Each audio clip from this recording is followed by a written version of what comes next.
Rabbil alamin. Yang saya hormati, saya muliakan segenap jamaah Majelis Ratibul Atas. Yuk kita ngaji, yang mudah-mudahan senantiasa Allah berikan keberkahan dalam kehidupannya, Allah berikan hidayah dan taufik senantiasa. Rezeki juga mudah-mudahan Allah limpahkan, khusus kepada sahibul bait Ibu Hajah Rohidup, juga Ananda Rizki, dan semua bapak-bapak, abang-abang, orang tua kita dan adik-adik kita yang tidak saya sebutkan satu persatu namanya, tapi mudah-mudahan namanya tercatat di Lauhil Mahfuz termasuk minas suada, orang-orang yang beruntung atas ridho dan surganya Allah Ta'ala. Amin ya rabbal alamin.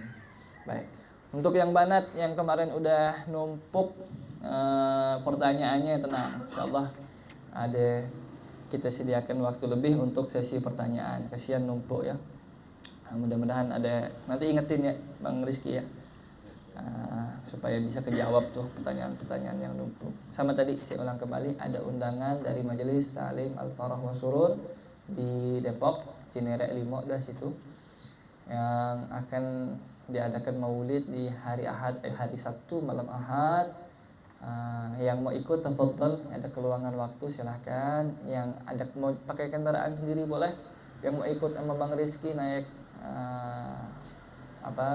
mobil kebanggaannya Grand Max Turbo ya, silahkan ngelis di grup, silahkan boleh. Insyaallah muat tuh, disediain karpet sama AC, tenang, aman gitu ya. Baik, mudah-mudahan ada taufik kita ya. Mari kita lanjutkan kajian kita, pelajaran kita dalam kalam-kalam Imam Haddad, yaitu kitab hikamnya sampai pada hikmah yang ke-13. Qala al-musannifu rahimahullah ta'ala wa nafa'ana bi'ulumihi wa asrarihi fid dharain amin. Penting banget nih. Ini relate banget pasti sama kita. Qal ma'urifa qadru syai'i bimisli diddihi. Tidak akan diketahui kadar nilai suatu perkara, nikmat dari Allah Ta'ala, nilainya seberharga apa, tidak bisa kita ketahui, atau tidak ada yang bisa membuat kita lebih tahu kecuali bimisli diddih, kecuali dengan cara mengamati, menghayati lawannya. Maksudnya apa?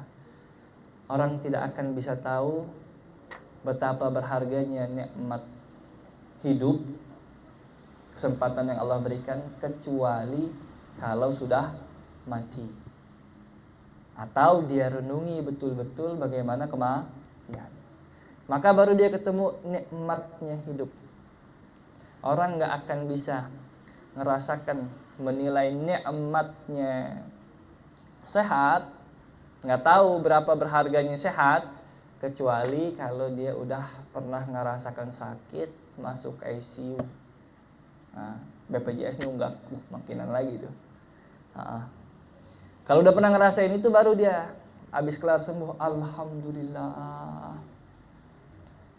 Bapak saya habis operasi usus, mohon maaf, kan habis operasi usus, disambung usus, cara dokter menentukan boleh pulang apa enggak dari apa? Buang angin. Kalau udah bisa buang angin, berarti pencernaan lancar. Nah itu 2 hari nungguin buang angin. Ketika mohon maaf keluar itu buang angin, anginnya keluar, yang kita sering ketawain tuh, ya, yang kita suka ngumpet-ngumpet, keluar.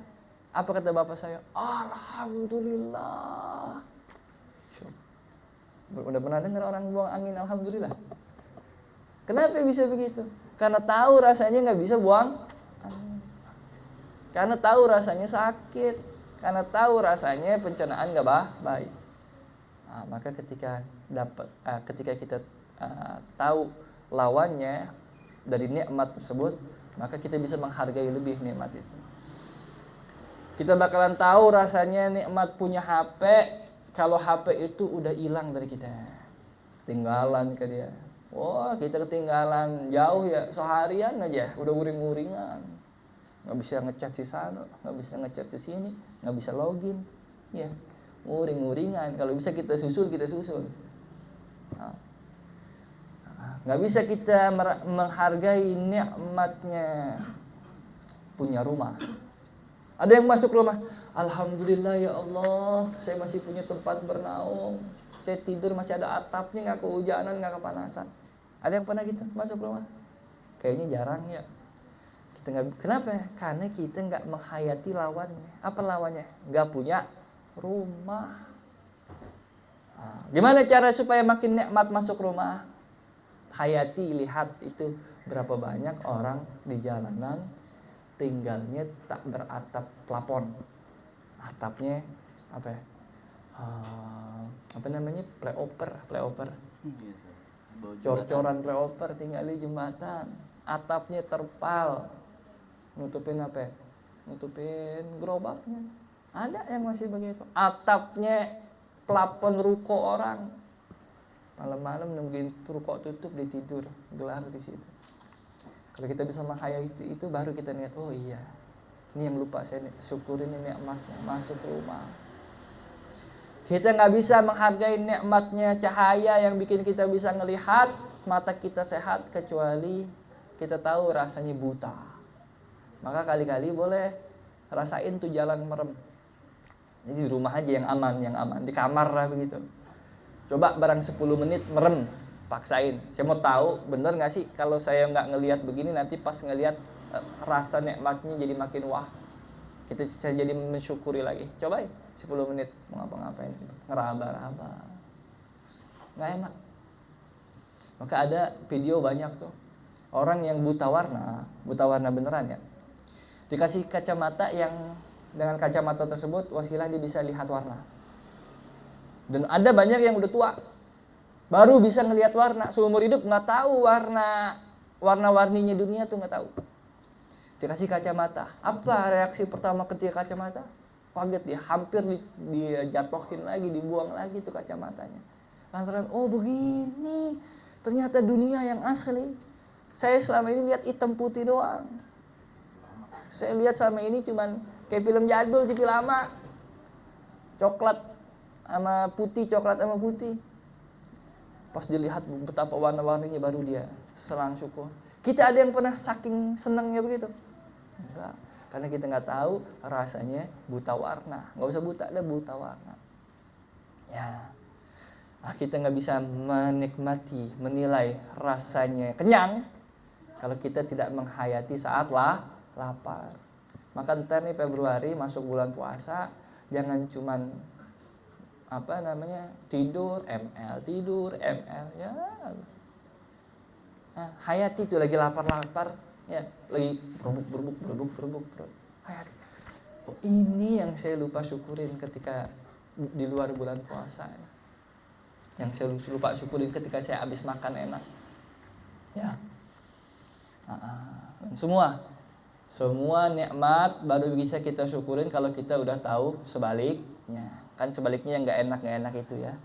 Nah, kalau engkau apaan tuh kan?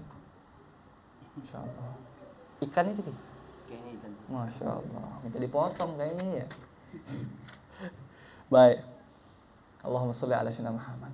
Kalau engkau kemudian sekarang ada di posisi tidak enak, posisi tidak nikmat, posisi lawannya, maka itu kesempatan buat ngerengin rasanya nikmat nanti kalau udah hilang nggak enaknya.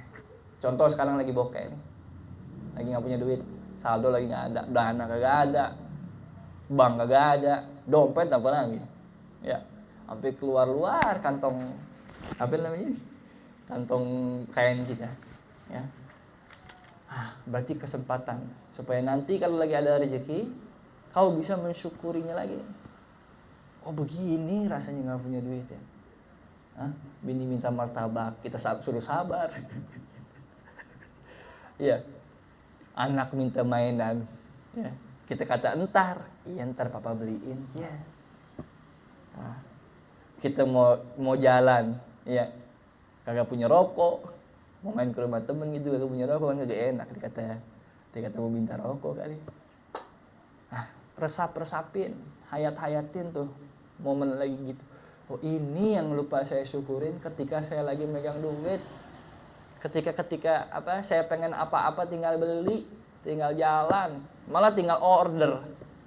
Shopee Food, ya, GoFood, hayatin tuh. Berarti kesempatan. Mungkin kemarin-kemarin kita kurang bersyukur. Allah pengen buka mata kita dulu.